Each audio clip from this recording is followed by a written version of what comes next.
Bom, olá pessoal, aqui é a Sueli Montenegro do canal Energia. A gente está trazendo para uma entrevista hoje no canal Energia Entrevista o presidente executivo da APIME, Rui Altieri. Dispensa apresentações, né? Todo mundo já conhece. E, Rui, eu já vou começar direto, tá? Eu queria que você começasse falando um pouco dos desafios da APIME diante dos grandes temas do setor elétrico. Bom, Sueli, primeiro, obrigado por essa oportunidade, né? Eu estou aqui completando 5 meses agora aqui na APIME, estou muito feliz, né? Assim, muitas atividades, muitas questões para serem tratadas. E você perguntou sobre os principais desafios da APIME. Assim, do momento mesmo, é aguardando muito essa medida provisória que está prometida para sair nos próximos dias sobre a modernização do setor. Nós temos bastante ansiedade e também curiosidade para saber realmente o conteúdo. Nós temos conhecimento de uma versão extraoficial.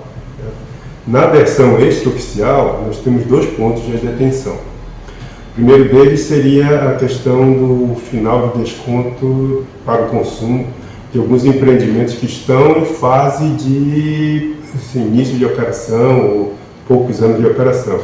Muitos desses assuntos, se não a totalidade desses investimentos, foram feitos com base numa premissa de ter esse desconto para viabilizar financeiramente esses investimentos. Terminar isso abruptamente no meio da trajetória do financiamento é complicado. Mexer no passado sempre é complicado, né? Essa questão para o futuro já está até equacionada. E um outro ponto que nós entendemos também, que deveria ter sido tratado, não sabemos se vai ser tratado, é a questão da micro e mini geração distribuída. Principalmente a questão da micro e mini geração compartilhada. Nós entendemos que da mesma forma que está se fazendo uma reforma na questão da autoprodução, nós deveríamos fazer também a mesma reforma na questão da micro e mini geração compartilhada. São problemas bem semelhantes que estão acontecendo e nós não entendemos por que não estaria sendo tratado também a micro e mini geração distribuída. Mas tem pontos muito positivos também, tá? A abertura do mercado é um ponto positivo, a questão do equacionamento do GSF que resta na CCE também é um ponto bastante positivo, o tratamento que é dado também por algumas questões do monitoramento prudencial da CCE, são pontos bastante positivos de avanço. O que os geradores acham daquela proposta em relação de ampliação da tarifa social? Olha, assim, é um custo maior para o consumidor cativo, né? Não teria muito, consumidores de maneira geral, não teria impacto muito nos geradores. Mas a medida provisória também tem algumas coisas que tentam reduzir o impacto tarifário em outras pontas. Vamos ver como é que se comporta, principalmente como é que ela sai do legislativo, né? Ela entra de uma forma e como é que ela termina. Né? Mas tem pontos para atenuar também a questão do desconto social. Mas ninguém pode ser contra ampliar o desconto social para uma parcela da população que precisa realmente desse desconto. E o governo está falando, o ministro falou que deve ser, essa reforma deve ir por medida provisória mesmo.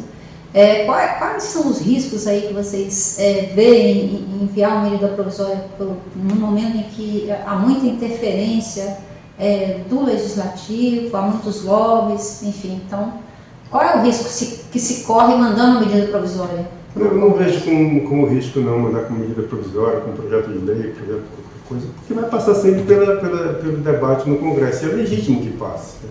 Então nós temos que enfrentar esse debate, as associações, o setor tem que se organizar para enfrentar esse debate e sair com posições consolidadas do setor elétrico. Você acha que a questão da alocação de custos que tenta se dar para alguns temas lá dentro dessa proposta, ela é satisfatória? Você tem, os produtores independentes teriam alguma sugestão a fazer para aprimorar esse ponto aí? Do desconto, você fala? A alocação de custos, tipo você dividir custos de Angra 1 e 2, não ser mais em regime de cotas, esse custo dessa energia ele ser distribuído por todos os consumidores dos dois ambientes, livre e regulado. É razoável que só um segmento do ar com um custo tão impactante. Né? Eu acho que compartilhar, e não é também muita coisa, são 2 usinas hoje, né? Angra 3 não está definindo o futuro de Angra 3, mas eu acho assim, não é um ponto de preocupação dos produtores em geral. E como é que vocês veem a questão da abertura de mercado? Em princípio seria 27 para a indústria e comércio e 28 para todas, né? E abriria o mercado de varejo. Se realmente for medida provisória, assim, isso vai se concretizar no início do segundo semestre. Então, para 27 falta 1 ano e meio, tem muita coisa para ser feita. Eu acho que o prazo está razoável. Poderia ser mais curto? Sempre poderia, né? Mas eu acho que o risco de não conseguir regulamentar e regular todas as questões é grande. Então, acho que o prazo de 1 ano e meio, colocando que ela seja aprovada agora no início do segundo semestre, é bastante prudente. Agora o setor está falando, tem quem defenda uma reforma fatiada, né? Essa reforma, na verdade, ela não contempla todos os itens que estavam lá na CP 33, embora de lá para cá algumas coisas já tenham sido contempladas em legislações e tal. E assim, qual é a posição da APIN em relação a essa questão? Sueli, há umas 2 semanas atrás eu estive num evento e um parlamentar bastante experiente, que tem muita atuação forte no setor elétrico, disse uma coisa que eu acho que assim, é bom nós termos em mente. Ele disse que na atual conjuntura, uma reforma ampla, a exemplo da 414, ele não se viabilizaria. Se for para fazer alguma reforma, ela tem que ser, mesmo assim, restrita a alguns pontos fundamentais. Tá? Ele tem bastante experiência, eu acho que faz muito sentido.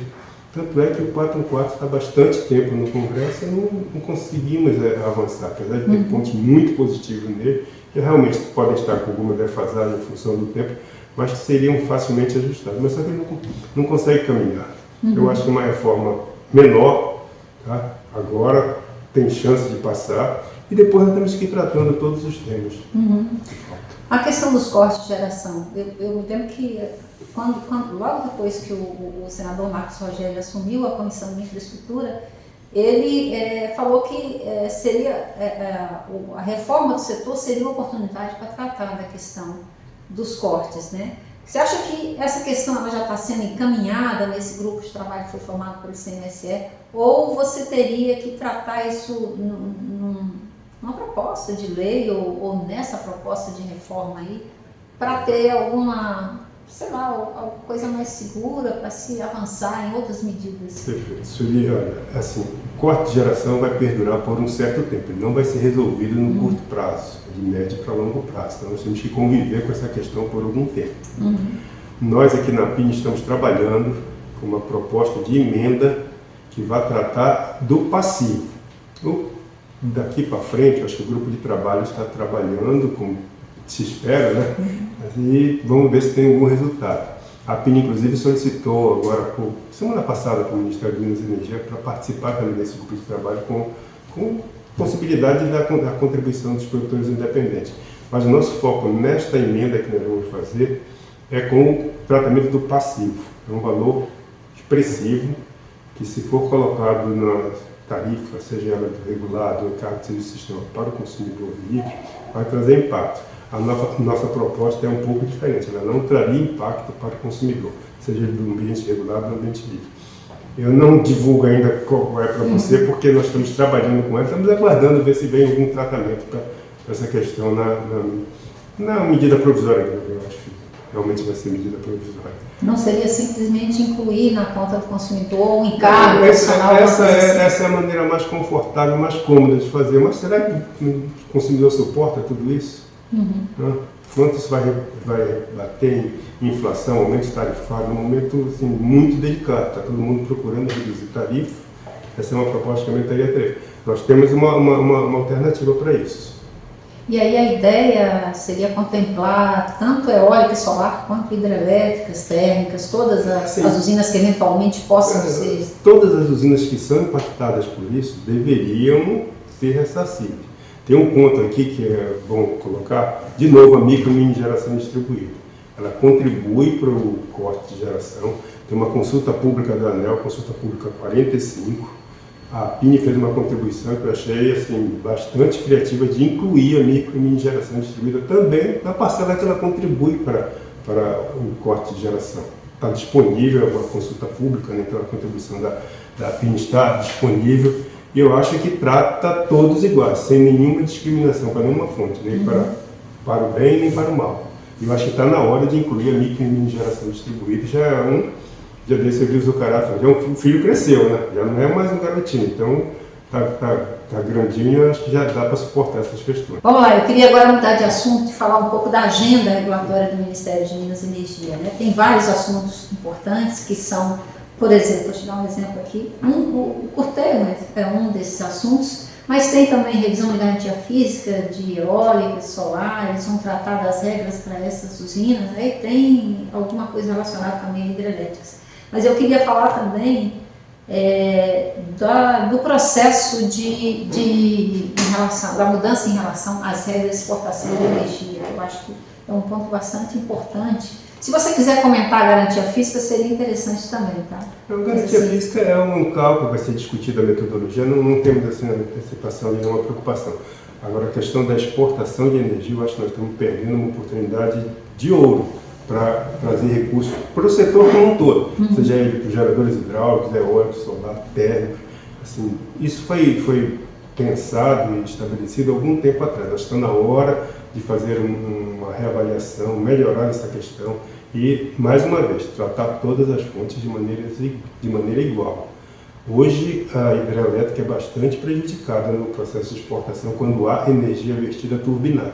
E aqui nós tivemos 3 oportunidades para o Brasil. Primeiro mesmo que não tenha investimento turbinável naquele momento, alguma antecipação do investimento turbinável, que toda vez acontece no período único. É uma proposta que os geradores hidráulicos têm. A outra são montantes e preços firmes na fronteira. O Brasil hoje tem sobra de oferta. Poderia estar ofertando isso para os países Uruguai e Argentina, notadamente. Não se oferta, ele não tem nem conhecimento dessa nossa sobra de lastro, principalmente. É lógico que em algumas situações não poderia ser utilizado, como agora o Sul está numa situação bastante preocupante, mas deve reverter nos próximos dias. Mas enquanto isso não seria possível exportar. Fora isso, se exportaria. Tem lastro de sobra aqui no Brasil, de térmica, de eólica, de solar, de hidráulica. Nós temos competência para fazer esse estabelecimento. E o outro é aquela que nós sempre temos de investimento turbinável, como eu falei, todo ano tem. Agora mesmo está tendo, no mês de maio nós está tendo. Há 2 semanas atrás, o presidente da Giral, da usina de Giral, tem uma declaração que naquele dia que ele falou, olha, está tendo investimento turbinado hoje aqui, a gente não consegue exportar essa energia. É um desperdício, é uma oportunidade que a gente não está utilizando, que poderia ser utilizada razoavelmente desde que as condições do sistema permitam. Agora, por exemplo, com a situação do Sul, muito provavelmente não seria possível. Mas rapidamente essas condições mudam e vamos aproveitar essas oportunidades. Mas seria basicamente simplificar os procedimentos que existem hoje? Não diria que somente simplificar, mas tornar eles mais atualizados. Hoje, para você ter uma ideia, a CSEC corretamente exige garantias financeiras para o processo de exportação. Para a termoelétrica é um tipo, para a hidrelétrica é outro. Qual é a justificativa para ser diferente? Assim, o ONS não consegue antecipar semanalmente se vai haver ou não investimento turbinável. Acho que a gente consegue antecipar se vai haver investimento turbinável, sim, no período único. Então, essas são as coisas que são melhoramentos que a gente pode fazer com bastante rapidez para esse processo todo, já mirando o investimento turbinável do próximo período único, eventual antecipação de investimento turbinável e também a sobra de lastro que tem no Brasil. São 3 oportunidades que a gente poderia estar explorando melhor. Você acha que a exportação pode ser uma das soluções para a questão do corte de geração? Ela não vai ser a solução definitiva, porque o corte de geração é muito maior que isso, mas ela reduz, né? Porque você coloca mais carga no sistema. Nós estamos precisando de carga no sistema justamente para não desperdiçar toda essa energia que nós estamos cortando diariamente. Ontem mesmo, estava olhando o informativo do ONS, o valor de corte de geração eólica no Nordeste muito alto mesmo. Está começando a safra dos ventos agora. Esse corte podia se antecipar. Se tiver algum problema, a proposta de antecipação do investimento turbinável, inclusive, cobre isso. No momento seguinte, o gerador que se beneficiou da exportação poderia contratar uma térmica para repor essa energia, se não tiver investimento turbinável. Mas e em relação à questão de restrições de transmissão? No Sul, por exemplo, você não tem um sistema de transmissão tão robusto assim para aproveitar e escoar para o Uruguai e Argentina, né? O sistema de transmissão no Brasil é bastante robusto, que nós temos algumas situações como agora de hidrologia muito ruim ainda no Sul. Né? Pode ser que a qualquer momento ela reverta. Quando reverter, vai ter sobra de espaço na transmissão. O problema hoje não é de espaço na transmissão, é sim uma situação conjuntural da hidrologia do Sul está muito baixa. Você tinha falado das medidas de segurança de mercado, né? Quando a gente começou a conversar, você falou um pouco disso assim, bem rapidamente, mas eu queria que você comentasse um pouquinho, porque essa é uma questão que vem sendo trabalhada há muito tempo. Você passou pela CCE, e a CCE e a ANEEL vem trabalhando há bastante tempo com essas medidas, né? A gente viu que essa crise das comercializadoras vai e volta, volta e meia você tem algum problema, e enfim, você acha que está no caminho certo? Essas questões estão sendo devidamente encaminhadas?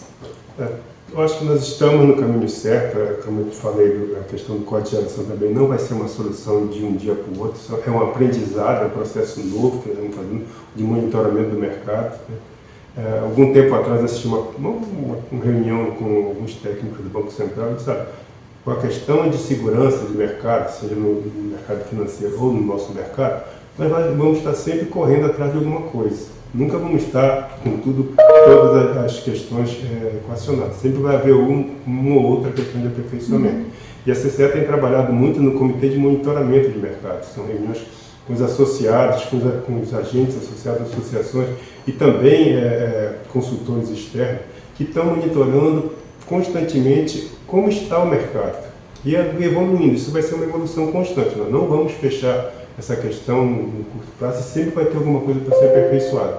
Mas se nós não começar, não terminamos também, nunca nem melhoramos. Acho que está no caminho certo. Você falou bem, lá atrás já se pensava nessa questão, estamos caminhando, a ANEEL está regulando bem essa questão também, e o mercado tem que se adaptar. Como você falou, de vez em quando tem um susto no mercado. A gente não pode querer abrir o mercado com todas essas questões que acontecem a cada período. E a questão do leilão de reserva de capacidade? Você teve aí um adiamento, o governo está tentando retomar esse ano ainda, né? Você acha que é importante, é fundamental que esse leilão, assim, o de bateria me parece que é mais tranquilo, né? Imagino que não seja... O que deu o problema judicial lá, o questionamento judicial, foi justamente o que é de térmicas e de hidrelétricas e na parte relacionada a termoelétricas, né? É importante que se resolva essa questão, enderece corretamente aqueles pontos que foram questionados pelos geradores para poder realizar esse leilão esse ano ainda? Essas questões têm que ser superadas neste ano. Estou falando exatamente aquilo que o ONS diz. É fundamental que seja feito o leilão neste ano. Tá? Existem alternativas para superar esse deslocamento de tempo que houve.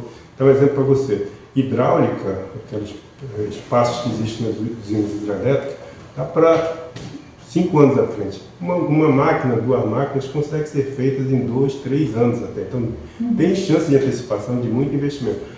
Semana passada, na reunião semestral, se decidiu pela antecipação das térmicas do leilão de reserva de capacidade de 2021. Então, existe alternativa. É uma pena que tenha sido adiado o certame, mas eu acho que o Ministério consegue ainda realizar esse certame este ano e dá para recuperar esse tempo, sim, com certeza, com algum esforço dos empreendedores de antecipar essas ofertas. A primeira oferta seria para agosto deste ano, mas são usinas existentes, então não se perde muita coisa. Acho que o maior prejuízo seria se nós não conseguíssemos antecipar os leilões de 28 e 29. A questão do como é que você vê esse próximo período seco agora. Eu sei que você não é do ONS, mas assim, você trabalhou muito tempo, você foi superintendente de geração na ANEEL, e enfim, você deve ter alguma leitura aí do que a gente pode esperar, né? Se a gente está preparado para administrar o que vem por aí, se a questão da potência pega, se não, o que você vê aí? Eu vou falar exatamente do estudo prospectivo que o ONS divulgou sexta-feira agora. Então, os dois cenários, tanto o cenário inferior quanto o cenário superior, seja otimista e pessimista, são de tranquilidade. E a fala do presidente, diretor-geral do ONS, Márcio Herr, é de tranquilidade. O período seco não traz muita surpresa. O que traz realmente alguma surpresa agradável ou desagradável é o período que está acabando, já acabou inclusive. Tá? Agora há uma expectativa quanto ao início do período de boa hidrologia no sul, mas o período seco não traz muita surpresa não. Tá? Assim, ele já é seco por natureza, então ele não agrega armazenamento. Né? Assim, a expectativa do operador é que qualquer um dos dois cenários que eu falei chegue ao final do período seco com níveis muito próximos do ano passado. Então, está garantido. A antecipação do suprimento das térmicas para a questão de ponta vai ser fundamental, já está decidido isso daí. Então, eu vejo com tranquilidade. Não tem risco esse ano, né? Não, segundo o operador fala, nenhum não. A demanda vai ser atendida com toda tranquilidade. Lógico que o ONS tem as suas dificuldades normais da operação, do dia a dia da operação. Uma usina que fica indisponível, uma linha que fica indisponível, isso eles tiram facilmente, não é preocupação. Não. Dizendo assim de maneira bem clara, não há preocupação quanto ao atendimento deste ano, não sou eu que estou falando, é o próprio operador que está dizendo isso. Certo. Só para fechar aqui, eu queria te perguntar o que você acha de retomar o horário de verão. Eu sei que o Márcio Rey andou falando, o Ministério ainda não se decidiu, parece que não começou de fato a discutir essa questão, mas faz alguma diferença aí para você ter uma redução que é pequena, né, em relação a... Eu vou passar essa pergunta para o operador. Ele está dizendo que é importante retomar essa discussão, pelo menos, tá? É lógico que é uma avaliação que tem que ser feita não só olhando o setor elétrico, mas a sociedade como um todo, tá? Mas assim, ele ajuda, mas também não é mortal. Não é essa a solução que resolve o problema da conta, mas ajuda realmente. Tá? Mas, de novo, tem que ser olhado como um todo, não pode ser olhado só o setor elétrico. Tem vários setores que estão muito afetados. Turismo, aviação, essas questões. Qualquer que seja a decisão tem que ser tomada com antecedência. Se vai haver ou não, tem que ser tomada com antecedência. Eu tinha esquecido uma última pergunta que é importante, que é a questão do vencimento das hidrelétricas, que vençam 13 até 2030, não é isso? Nós temos algumas usinas de associados nossos que estão com vencimento próximo, nos próximos anos. Nós, de novo, temos uma proposta que nós vamos tentar colocar na medida provisória, tá? Para assim, realmente trazer um ganha-ganha. Ganho gerador hidráulico, ganho consumidor, seja ele livre ou cativo, porque nossa proposta é de ganha-ganha. Lógico que os geradores têm interesse em prorrogar essa sua concessão, mas eles têm que dar em contrapartida algum benefício para o consumidor. E assim, também não vou antecipar, mas assim que for divulgada a medida provisória, ou o ato que seja, nós vamos divulgar essas duas propostas, tanto essa da extensão da prorrogação das concessões que estão vencendo, como a questão do corte de geração. Só uma perguntinha assim, só dar um pequeno spoiler. Isso teria a ver com oferecer uma contrapartida, por exemplo, para a modicidade tarifária? Para a CDE. Para a CDE? Isso, essa é a proposta. A base da proposta é exatamente essa.